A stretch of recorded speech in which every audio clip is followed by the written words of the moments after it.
It's my great pleasure to introduce today's speaker. He's one of the first MTL alumni and actually an alumnus of my own group back in 1987.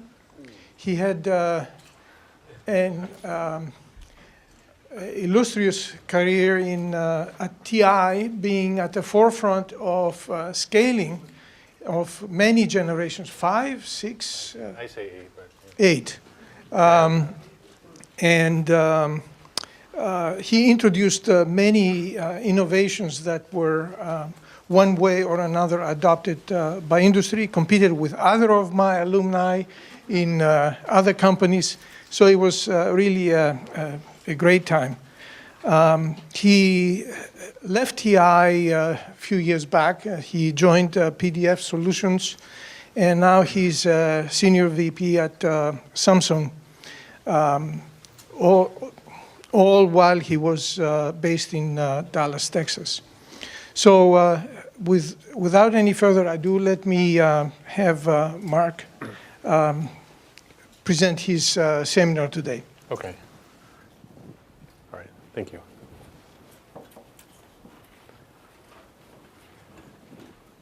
Okay, I guess all mic'd up. Okay, so it's nice to be back at MIT. I must admit, I walked around yesterday, I recognized nothing. It's just amazing how much building has occurred in the last 10 years. But nonetheless, I'd like to talk scaling challenges to system level opportunities. So the general outline is to have an introduction and then discuss some of the challenges and opportunities for transistor cell and interconnect, and then look at system level opportunities, and then have a summary. So more specifically in terms of topics, so just a view of the past. I think there's a lot of students here, maybe you're wondering what's going to happen in the future. So I just want to look back on the past a little bit, and then discuss, of course, a simple shrinking of lateral pitch by each node is becoming more challenging. I think everybody's aware of that.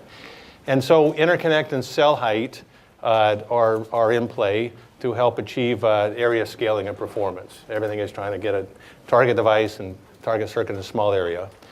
And then we'll discuss, Moore's law is taking on a different meaning as SoCs become diverse and application specific.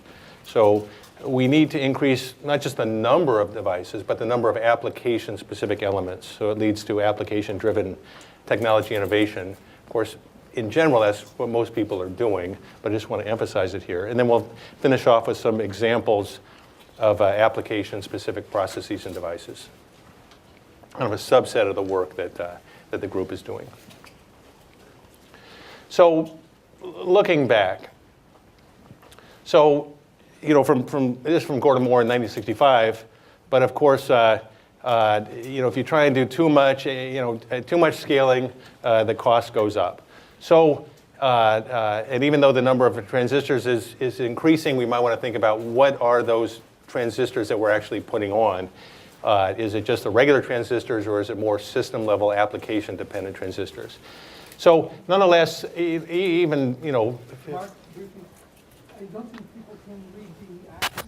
Oh, yeah, it's a number of components per integrated circuit, and then the manufacturing cost. So if we try and do too much, scale too aggressively, then of course it gets very costly to do. But the key thing is even 50 years ago, you anticipate the scaling challenges and the system level opportunities. And Ian mentioned that it may prove to be more economical to build large systems out of smaller functions, which are separately packaged, interconnected. That's one system approach that's underway today. But not too long after, maybe roughly 20 years later, it wasn't that it was just a challenge. It's not attractive at all to scale. Okay. And so there was a lot of papers in the early 80s on the 500 nanometer limit.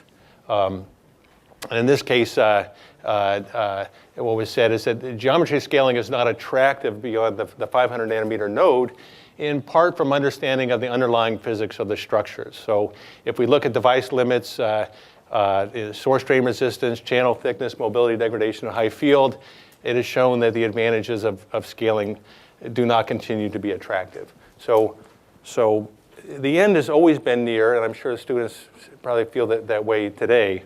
But please remember, this is historic. The end is always near. And not only was the scaling going to be geometry scaling was going to stop. In fact, it was going to be an apocalypse. Okay, that the 500 nanometer node is the apocalypse. Okay, and the apocalypse is due to performance degradation, process control, price competition, cash flow. Really nothing different than today. And the solutions that were proposed to get around this apocalypse were 3D IC and innovative architecture with today's technology. So, and interestingly, in the same session as the half micron apocalypse, of course, we have our AI, the new wave. So really, if this slide was today, it is really no different. So I don't want to mock the apocalypse so much as to say that it's actually very maybe forward thinking. Okay, maybe it's 30 years forward thinking. Okay, because people would say the same thing today. But nonetheless, let me give you my viewpoint. So of course, technology has always had its challenges and limits, and for the students in the audience, of course, you're faced with the same issues today. So I graduated from Dimitri's group around the 0.8 micron node, and then right after, of course, is the limit and the apocalypse. So that's not good for my career. But on the other hand, I gave a seminar talk at quarter micron, so I kind of went beyond the apocalypse. So quarter micron did occur, and then about 10 years later, the 45 nanometer node, was happening, and then today we're down in the single-digit nodes. So every 10 years I kind of come back, and now at this cadence I think this is my last talk. Dimitri notwithstanding, or maybe Dimitri is an example, but nonetheless for the students, there's of course there was a 500 nanometer limit, and of course people can talk about a 5 nanometer limit, but technology will always be there. I mean, somebody has to sell an interesting product of value to the customer, and exactly what is that combination of devices and system is what the challenge is for the upcoming students. But there really is no end and no apocalypse. So, and that is, new challenges will be solved. Of course, by the students today, but consider the proposals from years ago. They may be very applicable to the future. Okay, so let's look at where we are. So, in the past, of course, we had Dennard's scaling law of constant field scaling, so we could reduce in a basic FET TOX and gate length and width and power supply. And if we reduce TOX, we could get higher charge and higher drive current. And if we reduce L gate, we can get the drive current increase from the shorter L, a capacitance reduction and more transistors per chip. And if we reduce W, we have also cap reduction and put more transistors on chip. And if we reduce VCC, we get lower dynamic power. So that carried for quite a ways. We got more transistors. But then we have a kind of a power performance problem. So this just shows on a log scale versus year the number of transistors on chip and then the clock speed. And of course, the number of transistors has continued fairly well with shrinking of the front end and back end of line. Some products show signs of running out. Certainly not at Samsung, but Samsung is going to be up on this side. But nonetheless, clock speed has slowed, and in part because of power, the dynamic power problem. And that problem is really because it's very hard to scale the power supply. You're limited by leakage, so you need to maintain a sufficient VT for leakage, a sufficient TOX for your gate current, and then you have to worry about variation in VT. If sigma VT is too high, of course you can't operate a part at low VDD. It will fail at the lower VDD. So we end up we're increasing a lot of transistors, but on the other hand, we've hit a power limit and a kind of a clock speed limit. So if we look, where we are, kind of similar to the previous plot, up to about the 130 nanometer node, Dennard's law worked pretty well. We could scale TOX and XJ, by dielectric and doping engineering. Everything was pretty good. But then as we go from the 90 to 10 nanometers, you need, which kind of beyond Dennard scaling, you need more innovations in materials and devices. So we have from introduction of strained silicon, epitaxial source strains, high K metal gate, and then new structures in FinFET. And of course, now we're at 10 nanometers node, well beyond the apocalypse. 10 nanometer node is in production, and then we're moving beyond that as well. So what is needed? What are kind of the scaling care about? So everything is always power, performance, area, cost, generally in the backwards order there. Cost is really a critical issue, but in general, we have, you need a certain frequency at a certain power, and it must be across all voltages. It's not just VCC NOM. The part must operate at VCC max, and I'll kind of discuss that a little bit as we look into non-silicon materials. And of course, it must work at VCC min, so we need low sigma VT. If it just works here, it's not a really useful technology, of course. And in terms of careabouts, of course, leakage and performance and sigma VT are critical. And performance could be I effective, but it's also F max. I mean, you have to show that, generally node on node, you're not degrading the F max of that technology. So you really have to consider the entire voltage swing here. And of course, the basic careabouts for the device must be achieved in a small cell area at a target cell height, and for cost, and it must be achievable across voltages. So since we're talking about, that's really the challenge. How do we get this target architecture in a small area? So let's take a little bit of a step back and just kind of go through what is a standard cell and the basic geometry and constraints. So we want small cell area at performance. We want a certain I effective at I off and a certain low cap. So what is a standard cell? So standard cell, there's a cell width direction and a cell height direction, and you have your gates in red are running vertically. You have metal lines that are running horizontally, not shown, but they're between the power rails. And then in green, you have the active space for the PFET and the NFET. Okay, so everything must fit into this basic standard cell geometry. But there's constraints, of course, and that is that the cell height is limited by the metal pitch, and the metal lines are running across. The number of metal tracks you have, how many routing lines do you have in your cell, and of course routing congestion. I have to be able, the lines running across must contact the underlying layers in an uncongested, high yield manner.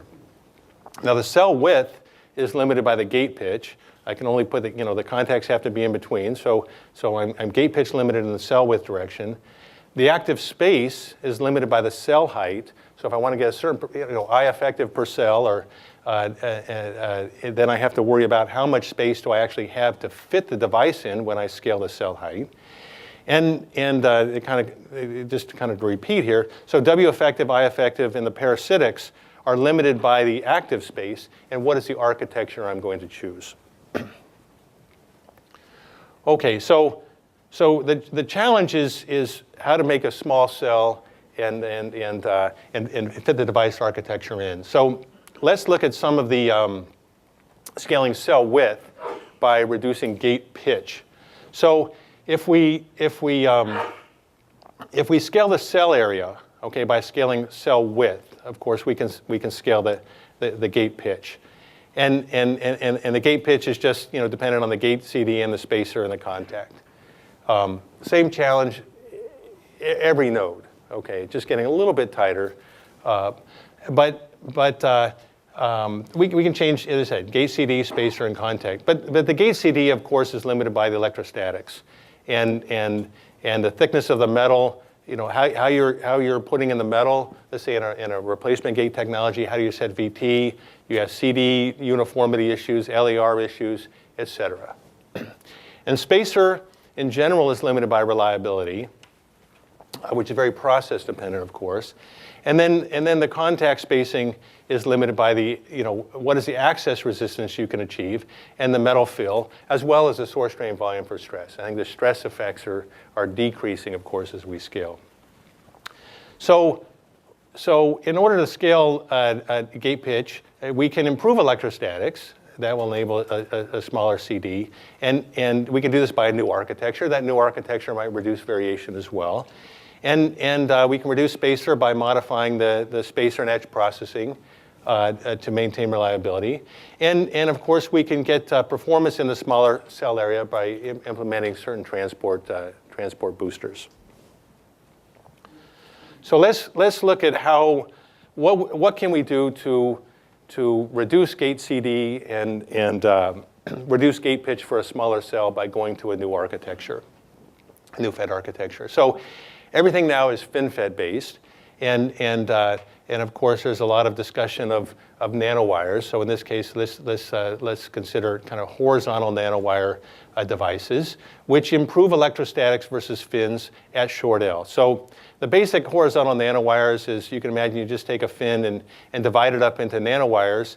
And so you have a source, drain, and a gate, which is kind of a gate all-around structure. The cross-section is shown here. The gate is wrapping around each of the gray nanowires.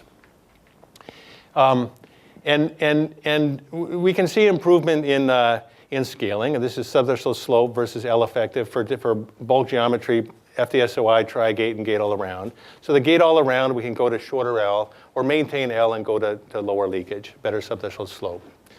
So nanowires improve electrostatics, and of course, then we can scale L gate, we can scale gate pitch to make the smaller cell, but the gate pitch is still limiting the cell width.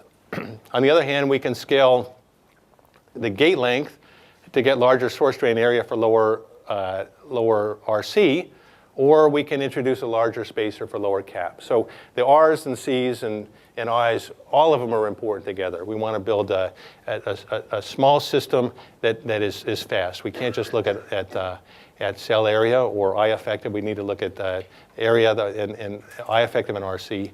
Or we could not scale LG at all and just get better subthreshold slope for lower leakage, and maybe then lower VT at same I off for lower VDD. Now, with horizontal nanowires, of course, we can keep stacking them higher and higher and higher. So the actual W effective in each cell, or I effective per cell, is not limited by cell area, okay? But a basic nanowire geometry has a high capacitance per area. So there's a lot of, if you have the nanowires spaced apart and the gate going around, there's a lot of empty space here. That's just CGD. It ends up as CGD. And now you can alleviate some of the capacitance with internal spacers or thinning down the vertical spacing between nanowires. But it's not the optimal geometry for current and capacitance. And again, we're still limited. Gate pitch still limits cell width. So we can overcome the gate pitch limitations by using vertical nanowires. A lot of people have done a lot of work on this. And of course, they support longer gate length. So we're going from a horizontal nanowire FET to a vertical nanowire FET. So the source is on the bottom, the drain is on the top, the gate is in between, and then the spacers can be relatively large, okay? So we can have a long gate length, wider spacers, so we can have low gate to drain capacitance, and then the contacts are not limited so much in terms of area because they're on the top and bottom.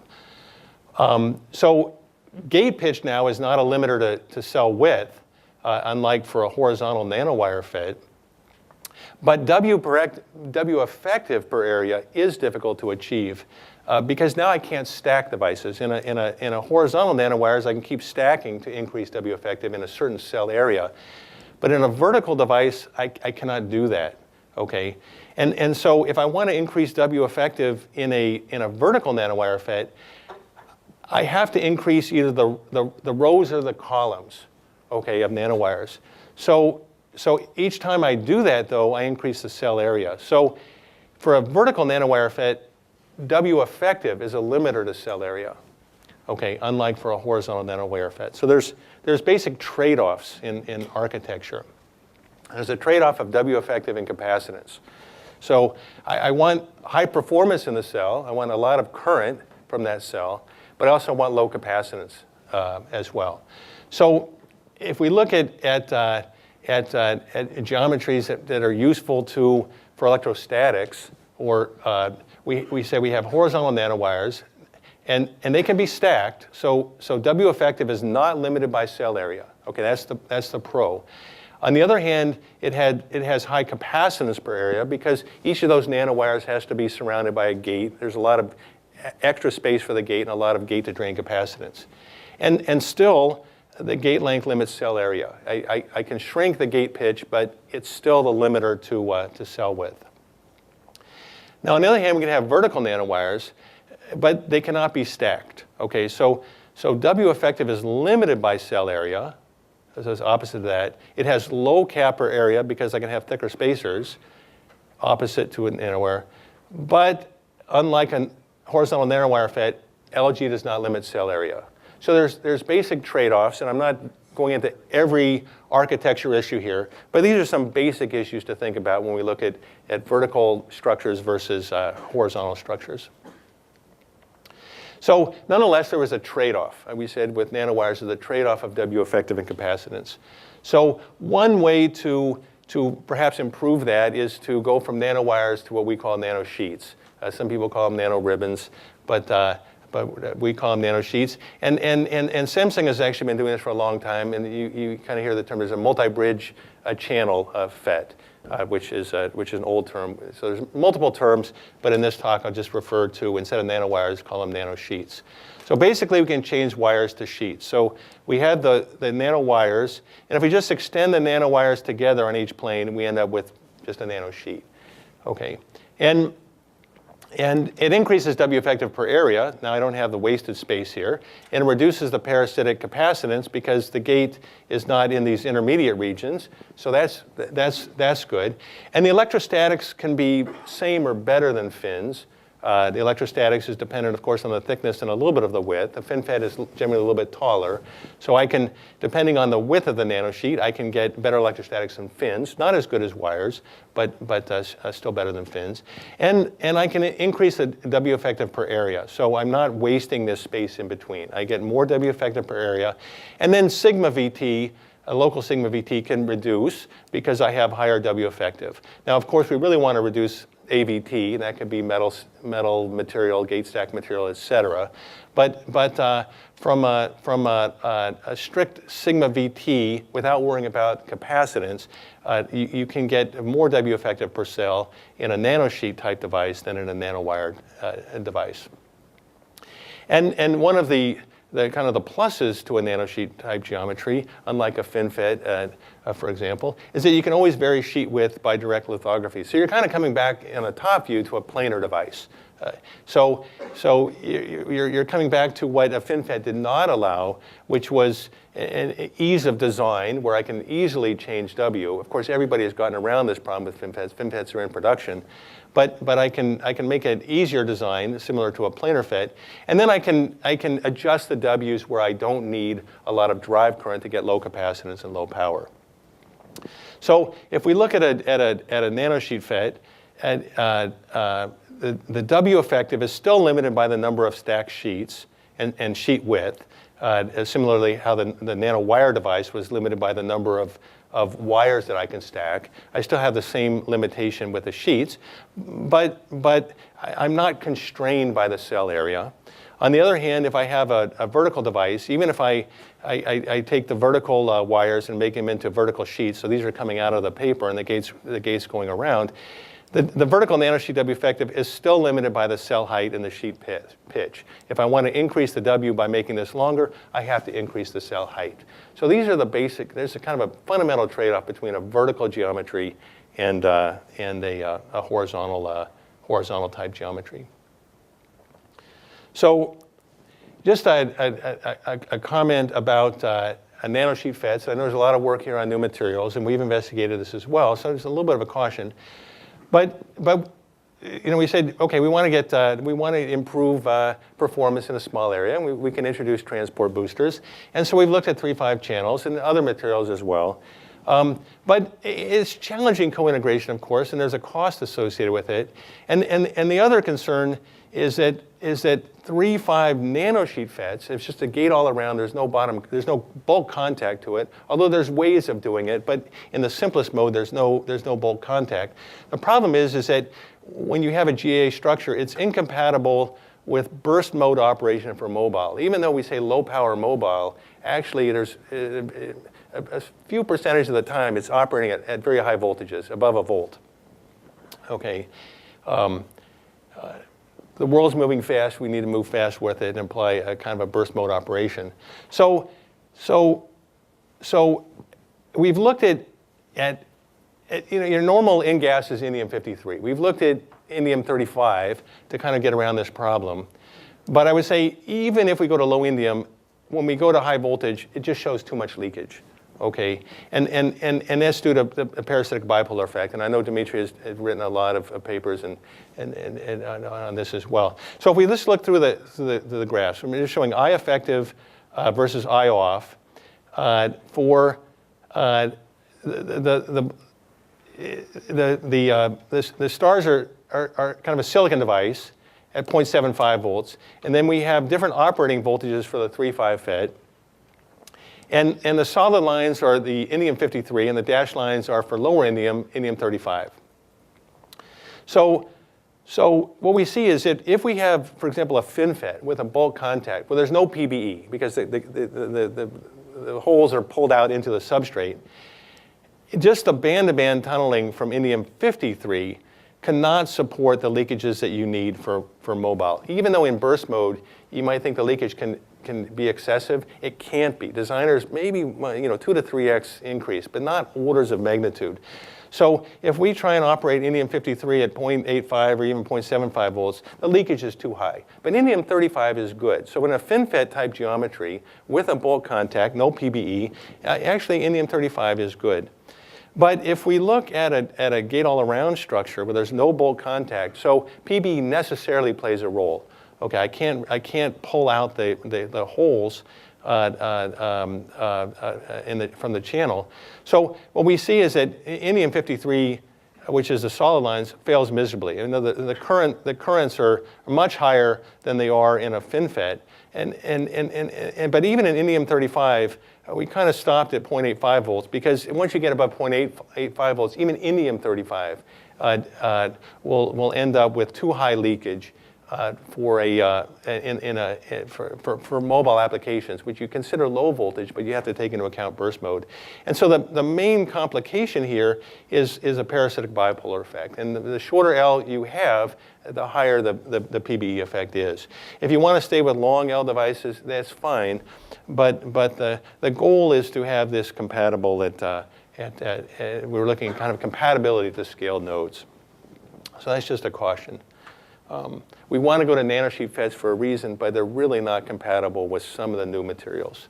Okay, and a further caution, and this is actually fairly old work from our group, is kind of the basic concern of 3-5 materials, is that they're more susceptible to surface roughness scattering, and this can mean many different things. Surface roughness scattering. It's not just atomic roughness of the surface, but what does the wave function of the device actually look like? So imagine these are kind of like 5 nanometer nanosheets. And you say, well, what is the wave function associated with the different materials? This is for silicon, and this is gallium arsenide and indium arsenide. So InGaAs is kind of in between here.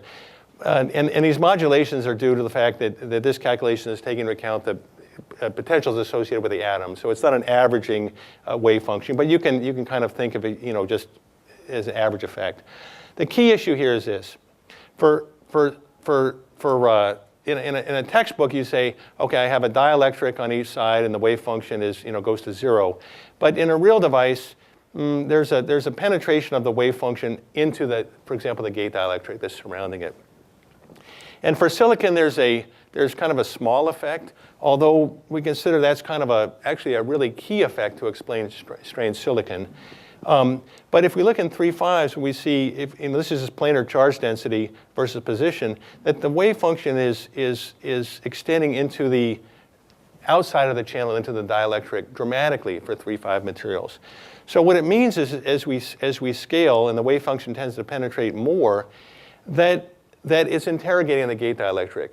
And one model is that, well, if I have an amorphous dielectric, then the mobility is degraded because now I'm sampling an amorphous dielectric versus a crystalline channel. So you can imagine if you went to a crystalline dielectric, maybe this effect disappears of mobility loss as you go to narrower width.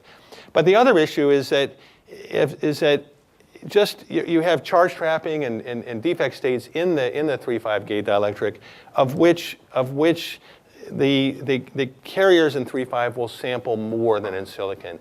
And so this is kind of the basic issue. And of course, you always see this in 3.5s, that the mobility is 10,000, but really it plummets to about 200, kind of around the 4 to 5 nanometer regime.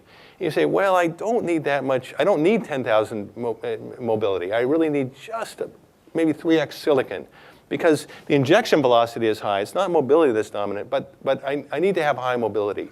So you need to, you can't be too small in these structures, okay? You want it for electrostatics, but you pay a performance penalty in 3.5s, much more than in silicon. So this is really a caution in new materials, especially 3.5. Okay, so we've talked about improving electrostatics in order to reduce leakage to scale gate pitch, and we've looked at FET architectures, nanosheet FETs or nanowires, but we can also look at other architectures such as tunnel FETs. So if we really can get sub 60 millivolt per decade, that will help in terms of leakage and scaling. So TFETs provide lower leakage and thus lower dynamic power because of sub 60 millivolt slope. At least that's the in the ideal case. But you need low defects and sharp band edges. And if you have higher off-state leakage and a higher subthreshold slope greater than 60, that in general can be due to band tails and gap states. It's very hard to reduce those gap states to 0. And we feel that we need very low DIT also to prevent large variation, and we need a thin body for electrostatics. So in general, and I know I've seen the literature with Dimitri from your group of what is the impact of these. It kind of reminds me of kind of gap states from polysilicon grain boundaries, but nonetheless, this is really a challenge. How do you really get a clean interface between materials? And then for drive current, we need a broken gap heterojunction. So it's atomically sharp. You have steep band bending. And the best candidates are the 3.5 or the 2D materials. But even then, there's an excess barrier at ion. You never can get the drive current in a TFET comparable to a MOSFET. So it's not a replacement for a MOSFET. I mean, we really can't put this into a small cell and expect that we're going to be able to scale. Okay, a cell width, and maintain the performance. So it's a kind of a limited use FET. But what can we do with it? So we've considered that maybe one application is power gating. So we can take advantage of the strength, which is low leakage at an iso VT because of low subthreshold slope, if you can maintain the subthreshold slope.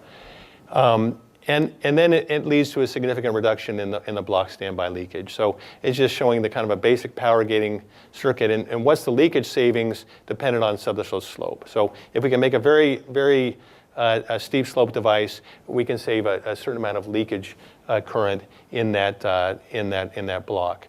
So and even though it's slow, it's slow, the ion is low, we can always have a wider TFET. Okay, because we're not using it everywhere, just for power gating. But even if, kind of reiterating what I just said, but even if we get subthreshold slope less than 60, it's not a generic CMOS solution for low leakage, just because you just don't get the current from it. And of course, there's really no simple low-cost integration flow. You see a lot of 3-5 FETs materials being considered for a tunnel FET. They're hard to integrate already in a generic CMOS, much less than in a tunnel FET application. So other devices that are sub 60, negative capacitance FETs, I guess we just call them ferro FETs, which is just that there's a ferroelectric material sandwiched between 2 electrodes placed over a conventional device. And this is kind of a more recent paper. Of course, there's many older papers that discuss that subthreshold slope is very steep. But the device, as is, does demonstrate a much steeper subthreshold slope than does a conventional FET. I mean, that is a given. But there's concerns for general logic. The concern is whether it's robust enough for practical logic operation. And the IV of the ferrofet is sensitive to operation conditions, the bias and frequency. So this shows, for example, I drain versus V gate for different drain bias. So at 50 millivolts, you see a steep threshold slope, no hysteresis. But if you go to 100 or 200 millivolts, in fact, the slope degrades, and then in fact, the hysteresis keeps getting bigger. There's also a concern with frequency or sweep time. So this is just showing hysteresis versus sweep time. So if you're trying to use it in a circuit and you're getting different hysteresis as a function of how you want to operate, that's its own problem. And then the other issue is fatigue. So, but even if these are solved, I think in our group, the basic issue is kind of a debate of whether this phenomena is a negative capacitance effect, a real physical effect, or is it kind of a transient effect, a measurement effect. And if it's a transient phenomena, then the benefit is not likely to be realized in general logic, where you have to operate over a high frequency. So there's new devices coming up. There's many devices that have been discussed, but it's still challenging to get a small cell area, okay, at performance with FET architecture. So we need to go beyond. So we said before, cell width is limited by gate pitch. And we looked at L-gate scaling, and we looked at different devices, and that leads to a trade-off of W effective and parasitic cap. And so there's at least architecture challenges and opportunities. What is the right structure to put in? Even if we can't scale as aggressively as from 500 nanometer to 5 nanometer, there is going to be something in that base logic for the next 30 years, okay? And more, of course. So we still need to decide what is, we have to make the right choice. Now, we said the CPP scaling is limited. It's difficult to scale the gate pitch. So so for cell area scaling, we need to focus also on the cell height. And the cell height is limited by the routing. There's metal lines that are running across. So it's limited by the routing and the back end of line pitch.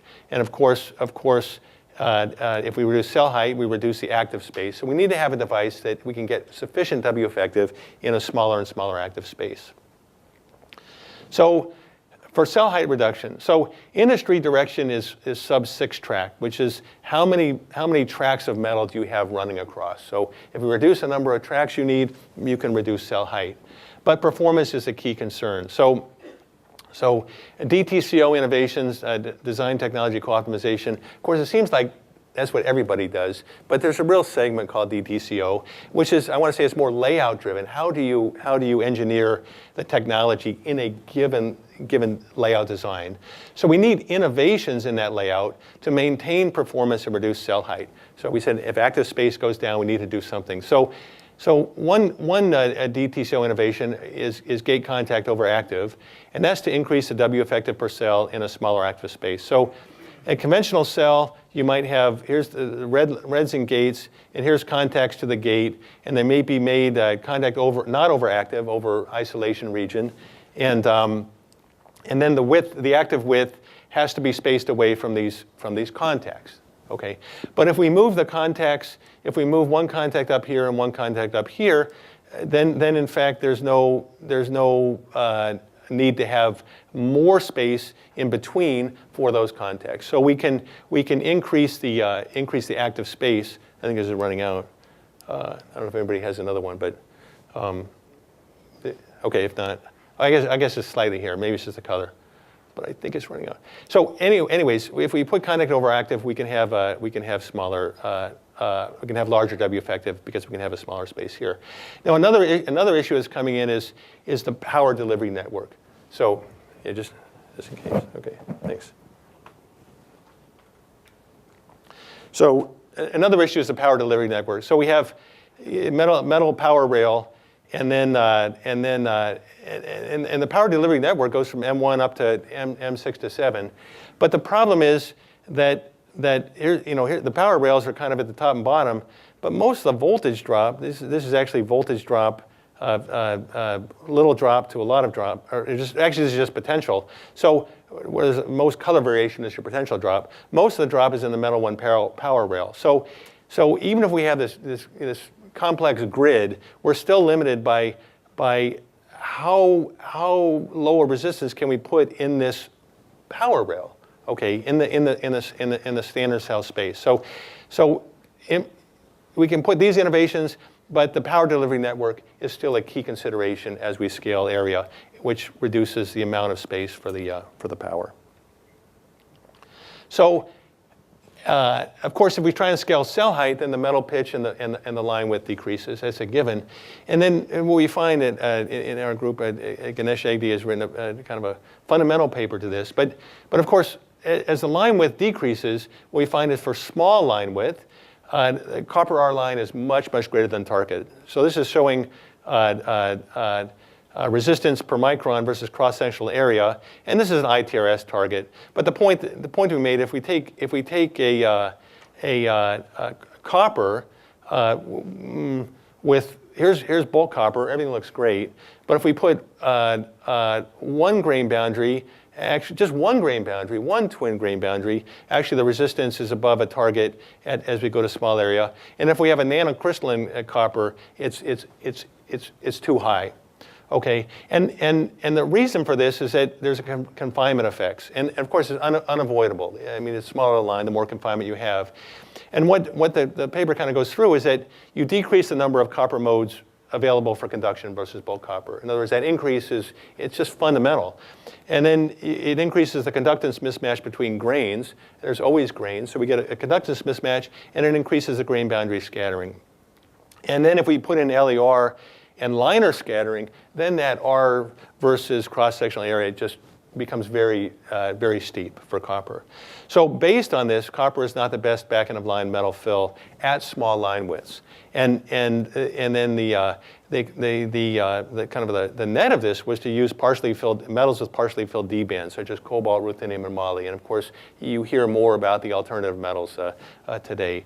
And these metals also are higher melting point than copper, so they give you the advantage for reliability as well. But there's a fundamental basis for moving away from copper at the small line widths. So we're trying to scale cell height, but we need to scale pitch, but then we need to do something about the metal as well. So not only DTCO, but metal. And the metal is important because we know that the effect of the middle of line and back end of line R is becoming more and more important. We talk about devices, but Qualcomm had done a certain amount of work, and what they show is that across generations, when they put in technology and design optimizations, the device component delay is decreasing, the back end of line keeps increasing. So this is showing their analysis for their layouts, okay, delay versus technology node. And if we look at the metal component, it's increasing. Okay, this R wire times C pin, but the transistor component is getting smaller. And the arrows would say, well, Moore's law still works. We can still get improvement from 14 to 10. But if we go to 10 to 7 and we maintain our copper, et cetera, actually there's no gain at 7. So there's kind of it's not the end is near. There must be something to make it valuable to the consumer to go from a 10 nanometer product to a 7 nanometer product. So innovation is needed in the materials. But it's not just our line, okay? The via is important as well. So even though we talked about line width in our line, our via is critical. And it's very dependent on the wire length distribution in the product. So this is delay change from 7 for a 5 nanometer node looking at wire length. So for its small wire length in an upcoming design, in fact, the via resistance dominates. If you have long wire length, then the line resistance dominates. So we really in general, we need to focus on shorter wire length and then via optimization. And there's materials that are investigated already that are better than copper. Via resistance for copper, cobalt, ruthenium. Cobalt is already lower, and ruthenium, I think, is going to make a breakthrough. And if we go to new materials for the via, then of course you want to integrate them in the lines for simplicity as well. So there's many things that we need to do. So halfway, okay, we've looked at the past. We've shown simple shrinking is challenging. We need to look at interconnect and cell height issues. So next, let's look at some of the application-driven innovations that need to happen at a system level, and I'll give some examples.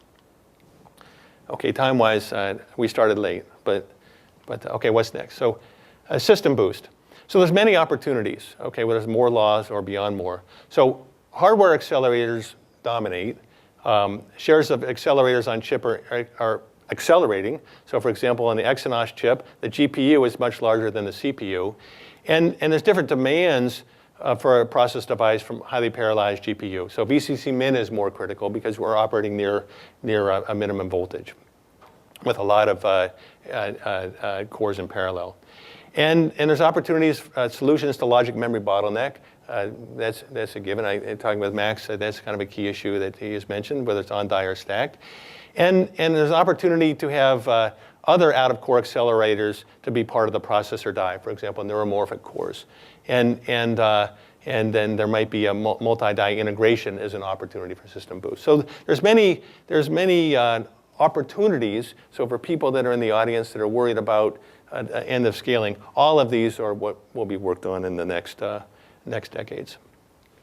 Now the careabouts are changing with system level view. So, in the past, maybe way in the past, but you would say, okay, we're just going to make a transistor in the back end of line and check the ring oscillator speed and then give it to the design group and they're going to use it, okay?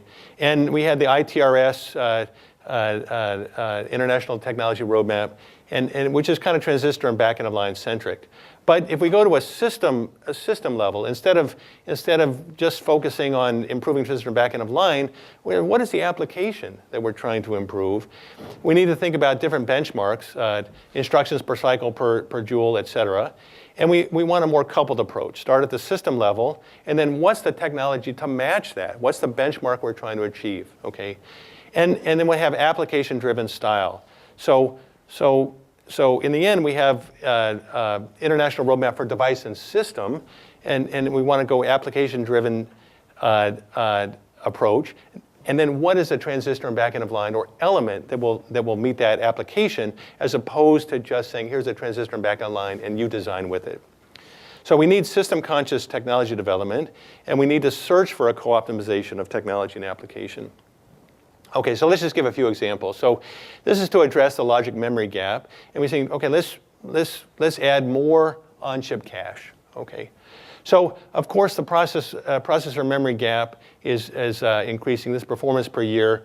There's a gap between the memory and the processor. The latency gap is increasing year on year. Number of cores is increasing. Communication to main memory is bandwidth limited. Latency gap is not captured in some ring oscillator. We need to think of new benchmarks, instructions per cycle per joule. But we need additional cache to improve upon this problem of the latency gap. And I think this is a lot of the work that's ongoing here as well. And so what we've done, let's say we have a given structure and process. Well, actually, to evaluate. So let's say we have a new technology we're trying to use for embedded cache. We want to know if it's good. So we want to have a system benchmark. We want to co-optimize the technology to that system benchmark. Do we need more? Do we need less? What does the system need? So we have, let's say we have a structure. We can make a SPICE model, put it into embedded cache, and then check. Here's some system benchmarks. Don't worry about what the names are. Just think of each benchmark as kind of an application. So if we were focused on this application, for this structure, actually we get quite a boost, okay, in performance. If we're worried about this application, then whatever this structure is not the right way to go, of course. So when we say, well, I need a a faster cache or a faster write. Faster write for what application? So this is actually, consider this to be, maybe this is an application that works well with slow write. But if that's the application at hand, then that technology can be implemented in the product quickly. I don't have to wait for better and better technology. So we need to merge that technology with an appropriate system benchmark. So that's what we've been trying to do. Now, I kind of alluded to it. You know, some of the improvements, system improvements before were from a slow write technology. And we might want to write speed up. You could have an all-electronic option, a 2T gain cell with a write transistor and a read transistor, and then you know, kind of low leakage technology and a gain cell help. If it's difficult to have embedded cache with high write speed, maybe there's instead of let's say spin-based, we go all electronic. And then there's other options for spin-based memories. Maybe you can use a spin orbit torque. But that's a 3-terminal device instead of, let's say, for example, an STT, which is 2-terminal. So whatever we're going to put in, we have to evaluate the system level PPA. What is the real gain for a certain system? What is the application we're trying to improve? And what's the area and cost penalty associated with that? Okay, so the point being that our choice of structure is very dependent on the application we're trying to improve. It's not a one-size-fits-all. I need embedded cache at some speed. What is the application we're trying to improve on? So another application-driven device is for a neuromorphic core. So, of course, there's all the big data applications, you know, facial recognition and visual translation, and depending on the application, maybe specific architectures as opposed to general-purpose architectures may be the best co-optimization of technology and system. Okay, so if we want neuromorphic accelerator on a mobile SoC, and we want to focus on inference performance and power reduction, and not so much of the training issues or something, maybe a certain a specific architecture is more beneficial than, let's say, a GPU type architecture. So just the basic background of neural networks. It mimics biological systems. It consists of a large number of neurons. There's inputs, hidden layers, and outputs. Basically, you multiply a signal times a weight, and the classification algorithm is in the weight. So how do we make the weight cell small? Okay, so there's various options we're looking at for low power, small neural nets. So you hear a lot about Google TPU and et cetera, and these are great. They use DRAM. The weights are in the DRAM. They're big die, standalone die, and they can handle all sorts of any size neural net. But if we want to have an SoC and low power neural net, then we might want to do something a little bit different. We might want a local non-volatile memory weight with an analog multiply and accumulate. For a low-power neural network in an SoC. So not a generic technology, a neural net technology, but maybe specific to the application we're trying to do. And if we have the local memory, it eliminates time and energy to copy weights from off-chip DRAM. That's kind of a basic problem with off-chip memory. And if we do analog multiply and accumulate, that's faster computation on lower power than a fixed point, a MAC. But the neural net size is small. Okay, but that's fine. We want to put it in an SoC core versus a standalone die or 3D IC. What is the appropriate technology for the application we're trying to do? So this is for analog multiply and accumulate using these crossbar arrays, and basically you take the weight arrays connecting the neuron layers are represented by these crossbar arrays. And the weights can be variable resistors. It could be a PCM or it could be something else. And the crossbar array performs the multiply and accumulate. The conductance times the voltage gives you an output current. Now there are advantages to this type of crossbar array, which is fast. There's no floating point arithmetic. The weight values in here are local. I don't have to access them off-chip DRAM, so that's good. But the disadvantage of this type of architecture in general, conventionally, is what people try and do is use, let's say, PCMs or RRAMs, and then you need analog precise programming of the weights. You want a certain weight value, and now I have to program it, and it's not so simple to program, for example, the PCMs. But And that would assuming that we need analog precise programming, but in fact, for most applications that we're looking at, full analog precise programming is really not needed. Okay, so we've come up with a kind of a simplification, which is called weight quantization. And some of this has been looked at before, but as I said, full analog precise programming is not needed. The actual weight values do not need to be precise values, and we can use a small number of bits per weight element. So this simplifies the programming, and what we're really showing here is accuracy. This is for handwriting recognition, but accuracy of achieving the recognition versus number of hidden neurons, number of layers. Okay, so if we have fully analog approaches, you get pretty high accuracy for a certain number of neurons. On the other hand, if you have a 2-bit or 3-bit cell, not fully analog, quasi-analog, in fact, you can achieve pretty close to 96, 97% accuracy with just a few bits. We don't really need full analog precise programming. So if we use just a smaller number of bits, it simplifies programming. We don't have to use PCM or RRAM as an analog weight. We'll kind of understand this in the next slide more. If we have 3-bit weights, it's nearly equivalent to a fully analog weight for accuracy. 2-bit weights actually are also good. You might need more neurons. It might be a little bit larger a core, but a 2-bit cell is fine. And for inference, we really don't need more than 2 to 3 bits.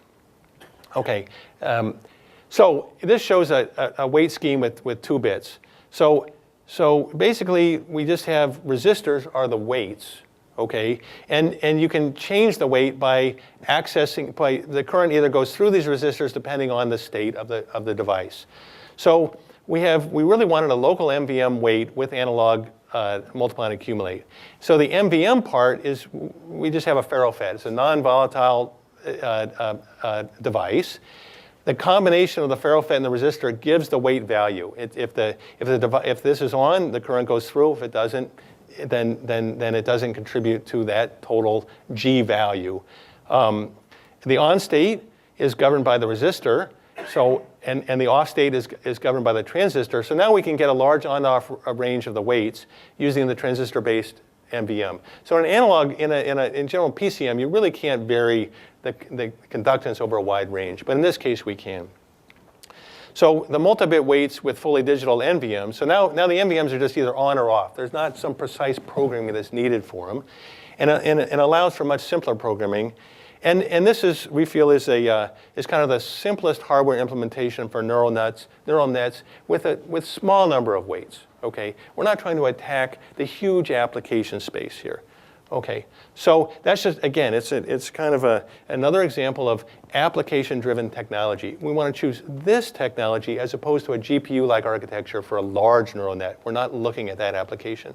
Okay, I'm just going to have 2 more slides about 3D because I feel like I'm obligated to discuss it. Scaling upwards. There's many things that can be done. 2.5D interposers. Of course, those are maturing, multi-die packages. Analog components embedded on silicon interposers, such as inductors, industry trend.